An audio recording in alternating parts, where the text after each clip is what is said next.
तो hello guys, video के thumbnail से तुम्हें पता चल ही गया होगा कि मैं घोस्ट फ्रीक की ओरिजिन बताने वाला हूँ। लेकिन ये ओरिजिन घोस्ट फ्रीक की नहीं बल्कि ज़ी-स्केयर की है, जो कि इसका असली फॉर्म है या जिसका डीएनए ओमनिट्रिक्स में है। तो जैसा कि हम जानते हैं, ओमनिट्रिक्स में एक जिंदा एक्टोन्यूराइड का डीएनए था, जिसके कारण वो घोस्ट फ्रीक बना। तो आज इसी पर बात करूंगा कि जो एक्टोन्यूराइड यानी कि ये जो घोस्ट फ्रीक था, इसका डीएनए इसके अंदर कैसे आया, ओमनिट्रिक्स के अंदर। और घोस्ट फ्रीक के इतने सारे ऐसे अपीयरेंस हमें देखने को मिले जिसके कारण हम उसकी हिस्टोरी को लेकर कंफ्यूज हो जाते हैं। तो आज उसके बारे में तुम्हें क्लियरेंस दूंगा और उसकी पूरी ओरिजिन हिस्टोरी एक्सप्लेन करूंगा। तो चलिए शुरू करते हैं। तो घोस्ट फ्रीक का ये जो डीएनए है वो जिसके नाम के एक्टोन्यूराइड का है, जो कि अनु स्टार सिस्टम में मौजूद एनु ट्रांसिल में रहता था और एनु ट्रांसिल के साथ साथ एनु फेटोस पर राज किया करता था। बात करें एनु स्टार सिस्टम की, तो ये एक ऐसा स्टार सिस्टम है जहाँ हमेशा अंधेरा ही होता है और सारे मॉन्स्टर्स जैसे वेयरवुल्फ, ज़ॉम्बी, इलेक्ट्रोमैन यानी फ्रैंकेनस्टाइन, भूत, वैम्पायर ऐसी सारी स्पीसीज यहाँ पर रहा करती है। ये पूरा का पूरा मॉन्स्टर वर्ल्ड है। जितने भी मॉन्स्टर्स है, जो भी भूतिया चीज है, वो सबके सब यहाँ पे रहती है। ये मॉन्स्टर मूवी का पूरा सेट है। पूरा का पूरा सिस्टम मॉन्स्टर्स टाइप में दिखता है और यहाँ के प्लेनेट ऐसे अजीब से स्पेस वेब से जुड़े हुए हैं। यहाँ पर जो वैम्पायर स्पीसीज रहती थी वो कब की एक्सटिंक्ट हो चुकी है। खैर वापस ज़ी-स्केयर पर आते हैं। ये ना सिर्फ अपनी दुनिया में बल्कि दूसरी दुनिया जहाँ पर सूरज है वहाँ भी राज करना चाहता था, लेकिन वहाँ पर सूरज होने के कारण ये अभी यहीं पर था, वो वहाँ पर नहीं जा सकता था। फिर एक दिन यहाँ विल्गेक्स का एक ड्रोन आता है जो कि ओमनिट्रिक्स की खोज में था और उसी के जरिए इसे ओमनिट्रिक्स के बारे में पता चलता है। इसे आइडिया आता है कि ये ओमनिट्रिक्स की मदद से खुद की पावर को बढ़ा सकता है और दूसरी जगहों में भी राज कर सकता है। इसके बाद ज़ी-स्केयर उसी ड्रोन की मदद से यहाँ से अपने प्लेनेट से बाहर निकलता है और एक दूसरे प्लेनेट पे जाता है जो कि था फ्लोरस वेरांस, जो कि वाइल्ड वाइन का होम प्लेनेट है। अब जब ये सब चल रहा था, ये वही वक्त था जब ओमनिट्रिक्स पर काम चल रहा था और जो मायक्स है वो प्राइमस में स्टोर करने के लिए अलग अलग डीएनएस को इकट्ठा कर रही थी।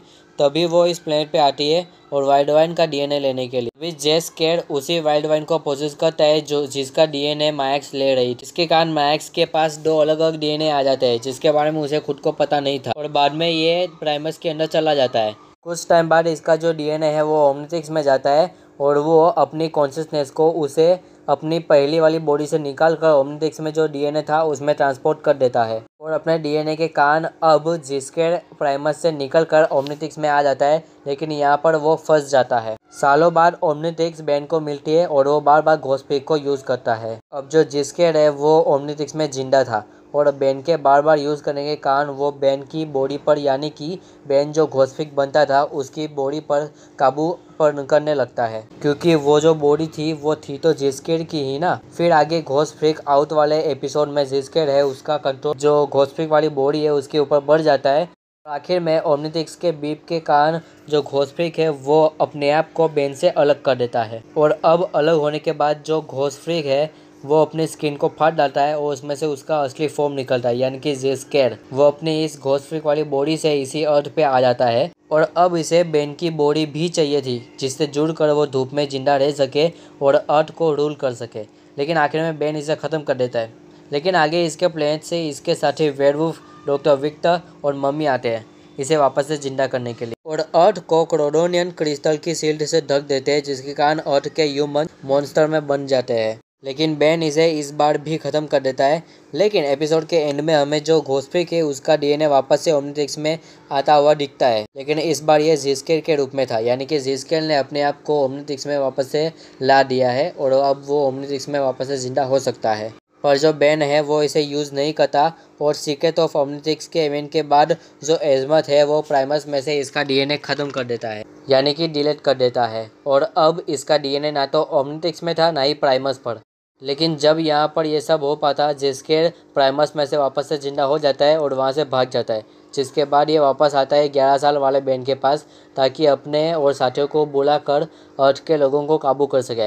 लेकिन यहाँ कूपर उसे उसके साथियों के साथ वापस से भेज देता है उसी डिमेंशन में जहाँ से वो सब आ रहे थे। जिसके बाद जो प्लम्बर्स है उसे वहाँ से पकड़ लेते हैं और एक हाईटेक प्लम्बर जेल में बंद कर देते हैं।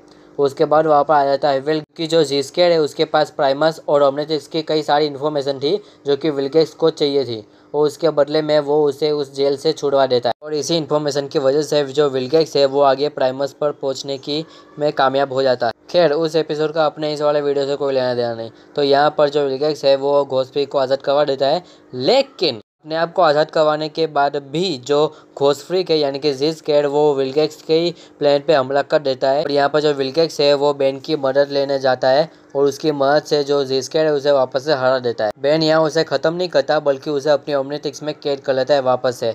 और अब ये जो घोस्ट फ्रीक है कि ज़िस्केड वो वापस से ओमनिट्रिक्स में आ जाता है और इस बार तो बेन उसे कई बार यूज़ भी करता है, लेकिन अपने पुराने वाले घोस्ट फ्रीक फॉर्म में ही। लेकिन एक भी ट्रांसफॉर्मेशन में हमें ज़िस्केड का कोई भी अता पता नहीं चलता।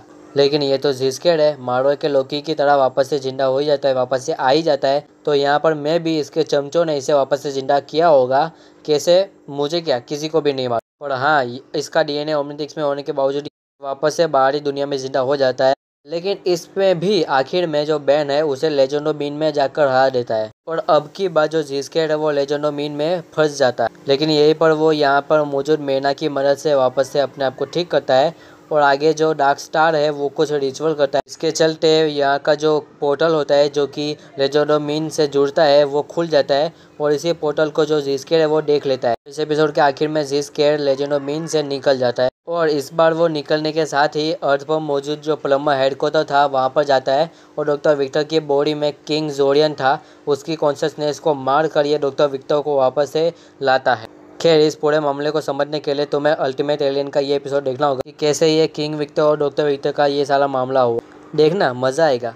तो यहाँ पर ये जो बैन है उसकी शिप को ख़राब कर देता है और अपना प्लेनेट पर पहुँचता है, जहाँ पर पहुँचने के बाद ये डॉक्टर विक्टर की बॉडी को वापस से ठीक करता है, वापस से जिंदा कर देता है। और अब ये इसकी टीम के साथ मिल के और ट्रांसिल को वापस से जिंदा कर रहा है जो कि वैम्पायर। लेकिन इस एपिसोड के आखिर में भी बेन इसे ऑटोमेक्स की मदद से और यहीं पर वो ऑटोमेक्स की मदद से एक छोटे सूरज को बना देता है और उसे वहीं पर छोड़ देता है, जिसके कारण जो ज़िस्केड है वो वापस से जिंदा न हो सके और हो भी तो वापस से मर जाए। लेकिन घोस्ट फ्रीक के चाहने वालों, जिसके इतनी आसानी से हारा नहीं है, वो मरा नहीं है, वो सिर्फ ख़त्म हुआ है। क्योंकि बेन का ये जो सूरज था वो सिर्फ कुछ सालों तक ही रहेगा और इसके बाद वो सूरज ख़त्म हो जाएगा, उसकी एनर्जी ख़त्म हो जाएगी और इसके बाद ज़िस्केड वापस से आ सकता है। लेकिन अब इसके भी कोई आशा नहीं, क्योंकि बेन 10 की फ्रेंचाइज है वो तो ख़त्म हो चुकी है। खैर, आशा रखना अपना काम है, तो आशा रखते हैं कि कभी और सीज़न हमें देखने को मिले बेन 10 का और वहाँ पर जो ज़िस्केड है वो वापस से आ जाए। और इसके भी पूरे चांसेस है जैसे विल्गेक्स के है। विल्गेक्स के जिंदा होने का मेरे पास कोई प्रूफ नहीं है, बस मेरा दिल करता है। तो आखिर में बात यही है